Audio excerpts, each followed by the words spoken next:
Boker Tov. In Perek Daled, Mishnah Yudchet, in the Pirkei Avot we were speaking about, the Mishnah comes and it says, Sha'al yiretzet adam et chavero beshat kaso. A person should not try to come and to appease their friend when they're going to be upset. He says in the Tiferet Yisrael, why? Shapius az yirbe kaso. Because if a person is so angry and now you're going to come and you're going to try to appease them, it's the opposite effect. You're going to make them even more upset.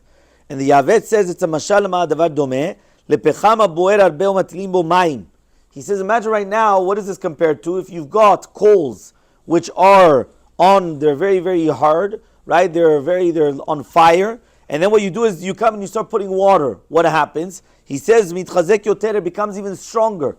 So therefore he comes and he says a person shouldn't do that. So the question that we ask ourselves now is, if right now somebody is going to come and try to appease their friend, and therefore the friend is going to be angry, is there an isur or not? Meaning, is there an isur of Lifne Iver? If I right now come and I'm going to cause you to do an avera, there's Lifne Iver lotzei mishol. Here it could be that my kavanah was not to cause you to do an avera. I didn't think you were going to get angry. But if right now you come and you do this, or you know that the person's going to get angry, is there an isur of Lifne Iver? Which the concept is there an isur of Lifne Iver by Midot? That's the concept. So we could bring a re'ayah from the Ben Ish Chai. The Ben Ish Chai brings down in the Sefer Torah Lishma, Reuven speaking to Shimon was something that for sure he's going to get angry. And that's exactly what happened. Shimon gets angry, and what happens is he breaks a utensil. So he comes, he breaks it. Now Reuven did not have the kavanah kedekach.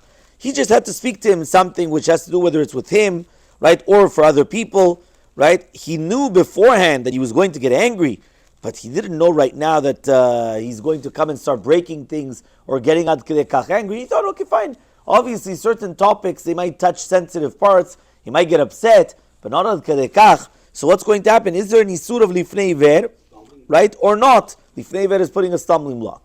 Yeah, so he comes and he says, right, that we know that obviously that it's so powerful not to get angry, and especially at kedekach that you're going to break something, because that's actually going and doing avodah zarah. So Ben Ish Chai comes and he says he wants to bring a proof from the Gemara in Kiddushin Lamed Bet that it says over there that Rav Huna, he went and he tore clothing in front of Rabbi's son in order to show that he was angry, right? To see if he was going to get angry or not. The Gemara asks, 1 second, how does he do that? If I'm going to test you, and by test you I'm going to come and I'm going to do something to you to check if you're going to get angry or not, 1 second, if you didn't get angry, kol hakavod, you passed the test. But if you did get angry, so then I actually came and I just did Lifne Iver. So how's it going to happen exactly?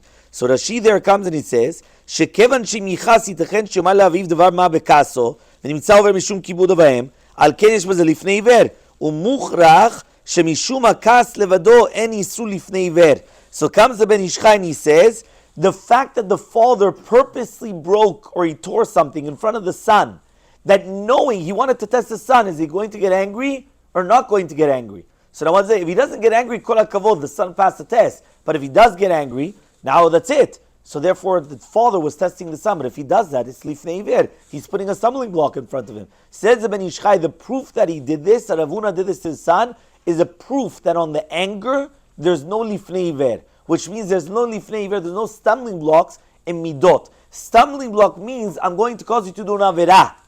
But for you to work on your own Midot, for a person to come and to work, whether they're going to be appeased, to get angry and other things, that there's no Lifne Iver. The Shobazam Orbach comes and he says, in the name of Yisrael Salanter, that there's also no Lifne Iver, Lifne Midot. And that's why if right now they're going to come and they're going to, whether they're going to give bracha, or they're going to make a bracha in front of a rabbi or give him kavod, we're not going to suspect of gava. And the Maharsha comes and he says, to do with that, anybody that knows if you're going to say hello, right, that he comes and he says, but if you don't know him, maybe you shouldn't answer. So 1 second, so maybe Be'emet, there is a problem of Lifne Iver, right? However, though, he comes now and he says, he brings a Rambam in Ilchot Deot, that the Rambam says the same thing. He says, this is to do with the Tamid Chacham, because since there's no Lifne Iver b'mitot, there's no Isur. According to this, I just wanted to finish off, this is the actual explanation in the Talmidim of Rav Yisrael Salanter. We know that the Talmidim of Rav Yisrael Salanter, why did they pass away? Shelo nagu kavod ze bazeh. So we spoke about this a few years ago, if you remember, we said, 1 second, how do we explain that? How do we explain that they didn't give kavod to each other? How does that work exactly? Right? The Talmidim of Rabbi Akiva. So he comes and he says like this. He says, right, as follows. He says the explanation now of the students of Rabbi Akiva was, Shalon agu kavod zebazeh, was as follows. He says that what happened is really be'emet, they learned what the power of kavod was. It wasn't that they were nicknaming each other or embarrassing each other. It doesn't say that. It says they didn't give respect to each other. So what happened was is that really be'emet they were learning, and they said they know that kavod is the worst thing in the world. Hakina kavod, the tava kavod, motzin et adam min haolam. Kavod takes a person out of this world. Why? It's fake, right? At the end of the day, that's all that it is. But what happens? It comes and it buries a person. Because if a person doesn't get the kavod that they need, whoa, that's it. You know that you killed him. But 1 second, what did he do already? What is kavod? Kavod, everyone knows it's fake. They could come around, go, they'll suck up to them. But at the end of the day, the person knows very deep inside that it's not genuine, that it's not real.